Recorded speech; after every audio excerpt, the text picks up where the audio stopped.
नाहीच मुळी, मी आहे लालमलाल, मीच आहे तुमचा राजा.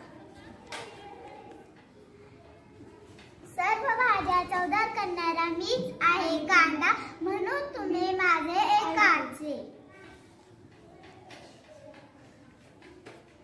अरे भांडू नका, भांडू नका, अरे भांडू नका, भांडू नका. तेवढ्यात आजी परत आली.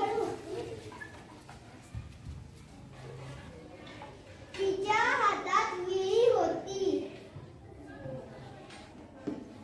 तिने कांदा कापला, टोमॅटो चिरले,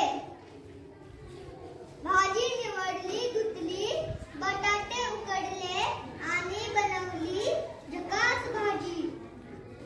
भोपळा कापून भाजी केली, वांगे भाजून भरीत केले, काकडी चिरून कोशिंबीर केली, गाजर किसून हलवा केला. भाज्यांनाही गंमत वाटली. सगळ्यांची एकमेकांशी गट्टी झाली. नाकासाठी ताट वाढले. जेवण मग थाटात झाले.